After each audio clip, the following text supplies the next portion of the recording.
હવે વાત કરીશું આ ડર કાયમી હોવો જરૂરી છે। હિન્દી ફિલ્મમાં તમે ડાયલોગ સાંભળ્યો છે, ये डर मुझे अच्छा लगा, कारण કે આજે ગુજરાત ફર્સ્ટના અહેવાલે જે ધારદાર અસર બતાવી છે તેની વાત કરીશું। કારણ કે પ્રદૂષણ માફિયાઓ સામે ગુજરાત ફર્સ્ટે એક મુહિમ ઉપાડી છે અને એ મુહિમ અંતર્ગત પ્રદૂષણ માફિયાઓમાં એવો ડર જોવા મળ્યો, એવો ફફડાટ જોવા મળ્યો કે હવે તે પોતાના પાપને છુપાવવા માંગી રહ્યા છે, તે માટેનો પ્રયત્ન કરતા જોવા મળ્યા। ગુજરાત ફર્સ્ટના અહેવાલ બાદ પ્રદૂષણ માફિયાઓમાં ફફડાટ જોવા મળ્યો।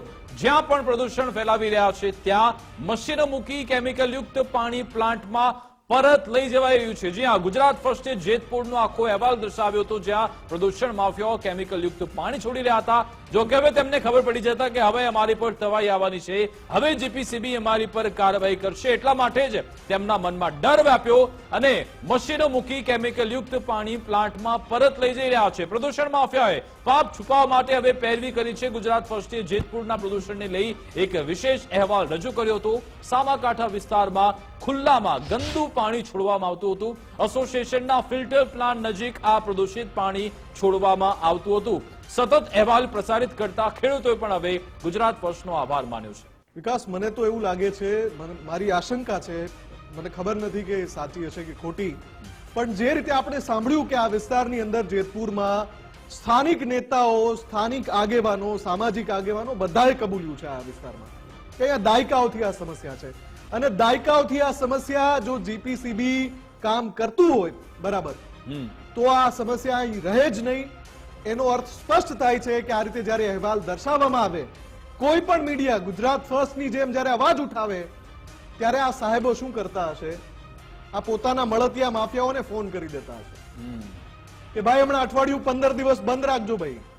મીડિયાએ દેખાડી દીધું છે, આપણી પોલ ખુલી ગઈ છે, ઉઘાડા પડી જઈશું, આપણે ઉઘાડા તો પડેલા જ છે। આ લોકો ખબર જ છે કે આ કોઈ ચોક્કસ વ્યક્તિની ખાયકી વગર ચાલે જ નહીં અને ચોક્કસ વ્યક્તિની ખાયકી ઉપર પણ કોઈની રહેમરા હશે, એ રહેમરા વગર પણ આ ચાલે નહીં કે ભાદર નદી આ રીતે કાળા પાણીથી, લાલ પાણીથી, જે રીતે આપણા સંવાદદાતાએ એક અહેવાલ દેખાડ્યો હતો, મીડિયાના અહેવાલનો જો આટલો ડર રહે છે, આવો ડર જો જનતા પણ બતાવે, જનતા પણ જો આટલી સક્રિય થાય તો પછી આપણને દ્રશ્યો આવા જોવા નહીં મળે। આપણે તો રોજે રોજ અહેવાલ દર્શાવીશું, પરંતુ જો ત્યાંની સ્થાનિક જનતા સક્રિય થઈ જાય, સ્થાનિક જનતા અહીંયાના નેતાઓ સામે, એ ઉદ્યોગપતિઓ સામે, એ અધિકારી સામે જો સવાલ ઉઠાવશે અને આપણે બતાવીશું, બધાનો અવાજ બતાવીશું, તો જ આમાં જનતાનો સહયોગ પણ જરૂરી છે। ઉદ્યોગપતિ કરતા માફિયા, ઘણા બધા ઉદ્યોગપતિ છે જે એના નિયમો અનુસાર ફિલ્ટર પ્લાન્ટ સુધી પાઇપલાઇનમાં એ પાણી જેને ફિલ્ટર કરવાનું છે એને મોકલે છે અને પાણી ફિલ્ટર થઈને બહાર આગળ જાય પણ છે, પણ જે એસોસિએશન સાથે નથી જોડાયેલા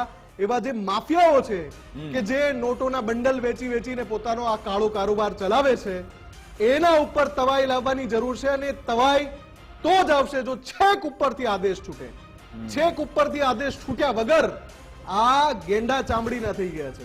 પણ એમાં જનતાનો સહયોગ ખૂબ જ જરૂરી છે અને જ્યારે પણ આપણે જોયું છે ઘણા મોટા આંદોલન થયા, જનતાના સહયોગ વગર આટલા મોટા નિર્ણય, આટલો મોટો જે ધરમૂળથી ફેરફારની તમે જે દ્રશ્ય તમે જોઈ રહ્યા છો, એ દ્રશ્ય જનતાના સહયોગ વગર તે શક્ય જ નથી। જનતા એમાં બહાર આવવું પડશે। જનતા જો નહીં જાગે તો પછી આપણે આવનારી પેઢીને આ પ્રદૂષણ આપીને જઈ રહ્યા છે, તેમને આવનારા સમયમાં ગંભીરમાં ગંભીર રોગ આપીને જઈશું જો તમે જાગ્યા નહીં, જો તમારી આંખ ઉઘડી નહીં તો।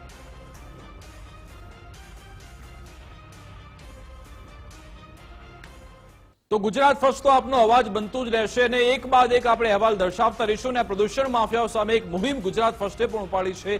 જ્યાં જ્યાં પણ ગુજરાતમાં પ્રદૂષણ ફેલાવવામાં આવી રહ્યું છે ત્યાં ગુજરાત ફર્સ્ટની ટીમ પહોંચશે અને પછી તેમના પાપનો પર્દાફાશ કરશે। જેતપુરથી જે પ્રદૂષણ ફેલાવવામાં આવી રહ્યું છે તેને આપણે જોયું હતું કે કેવી રીતે ગુજરાત ફર્સ્ટે સતત 3 થી 4 દિવસ અહેવાલ પ્રસારિત કર્યો અને હવે